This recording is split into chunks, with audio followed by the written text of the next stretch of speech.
Hey guys, my name is Rob, and today we're reviewing the GameSir Tegenaria Lite, or T3 Lite. This is a wired controller compatible with PC, Switch, and mobile, though again it is wired only, so it's compatible with Android and iOS, but certainly not the most convenient option for those devices. The T3 Lite has a retro-inspired design, but includes several modern features and components, and it's ridiculously cheap at $19.99.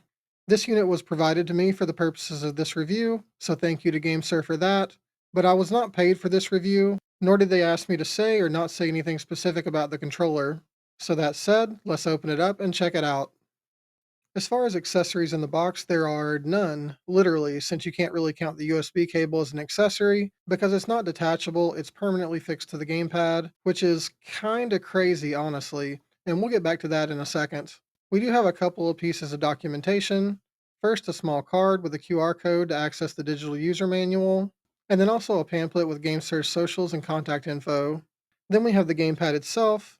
The attached cable is a 6-foot non-braided cable, and aside from that I do like the look of the controller, the black and gray color scheme as well as the splash of color with the M button, but this is maybe a little overboard on the retro theme because I would have been perfectly content to go the rest of my life without ever seeing another controller with a cable wrapped around it like this. Not that I'm actually going to do that. I have a GameSir cable wrap here that didn't come with this controller but will serve this purpose very well, but you get my point.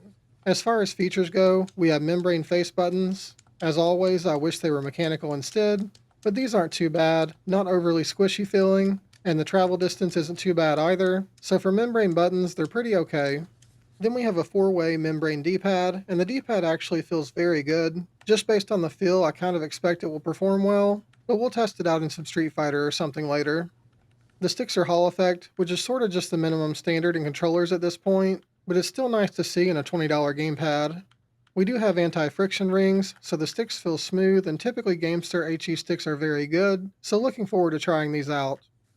Other front inputs include the home and capture buttons, the menu and view buttons, and the M or mode button, and we'll go over the functions of this button in a bit. On top we have the shoulder buttons. They're kind of low profile and they feel fine as far as the actuation. They're smooth with no texture, and as usual I'm going to complain about that because it's just not my preference, but otherwise they feel good. Same complaint about the triggers, I wish they had some texture or stippling, but beyond that they feel good. These are Hall effect analog triggers, but they have a relatively short range, which I'm not complaining about, just noting. Since we don't have trigger stops on the T3 Lite, I'm pretty okay with the shorter travel distance. On the back we have two programmable buttons, and these are pretty similar to a bunch of other GameSir rear buttons, such as those on the Tarantula Pro, the Cyclone 2, the G7 controllers, and a million more probably, which is a good thing really. I like this rear button design and they feel good. We also have a hole on the back here, and I just assumed this was a reset button, but the manual for this gamepad actually specifically says that it doesn't have a physical reset button, so maybe not, I guess?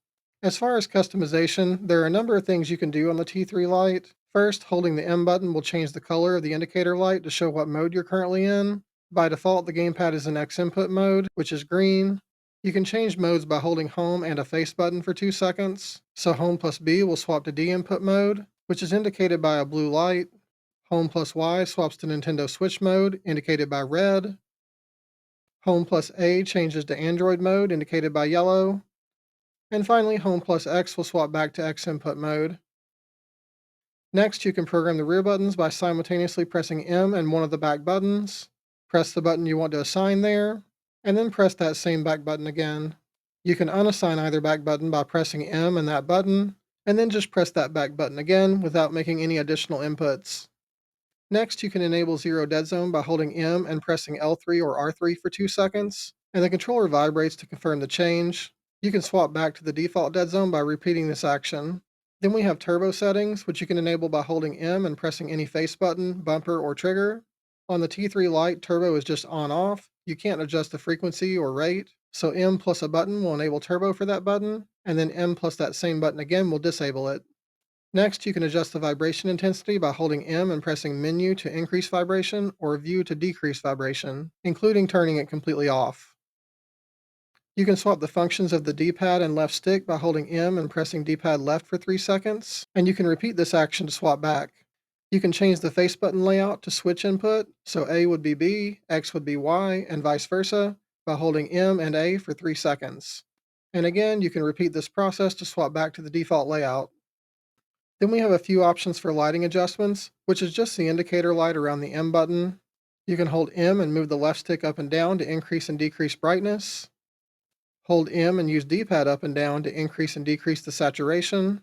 And hold M and rotate the right stick to adjust the color of the indicator light. So there's kind of a whole spectrum of colors, and you set it based on the position of the stick. And finally, aside from the M button, there are a couple of other button combinations. As I said earlier, the manual states there's no physical reset button on the T3 Lite, but you can perform a factory reset by simultaneously holding Menu and Home for 5 seconds. Lastly, you can enter calibration mode by holding Menu, View, and Home for a couple of seconds. The light will flash to indicate you're in calibration mode. Make sure the triggers and sticks are not being touched, and then press the A button, and the light will turn off. Rotate both sticks 3 to 4 times, then fully depress both triggers 3 to 4 times, then press A again to save calibration, and that pretty much covers all the customization options for the T3 Lite. Interestingly, the T3 Lite is compatible with the GameSir Connect app, but you can't modify settings using the app. It's only used for firmware updates and for button testing. While checking this out, I did notice something strange, which is that holding M and long pressing L3 or R3 actually changes the circularity algorithm of that thumbstick. You can easily confirm this in Gamepad Tester. Holding M plus L3 or R3 does what the manual says, which is enabling zero dead zone mode on that specific thumbstick, but as you can see, it also changes the circularity to raw or rectangular mode. This is a little bit limiting because you can't elect to have a circular algorithm and zero dead zone. You can either have the built-in dead zone in circular or zero dead zone in raw. This might be a deterrent to some people, but all I can say is that I've been using the T3 Lite on zero dead zone mode for a week or so, and the sticks feel very good. It's advertised as having a 1000 Hz polling rate, and I did confirm that in testing. I got 992 with low jitter, so very good. But beyond that, I also saw that John Punch tested the T3 Lite just a few days ago, and per his results posted on Gamepad LA, it has very low latency across the board. His results show average stick latency of 2.63 milliseconds and average button latency of 2.47 milliseconds. Both of those numbers are in X input mode, and it was actually slightly lower in both switch and D input mode. So yeah, this thing is fast. I also checked resolution, and while it's not super high, I did get 393, so not terribly low, and again, the sticks feel very good. So conclusions. Let's just get this out of the way first. The fixed USB cable is a bummer and almost unacceptable in 2025.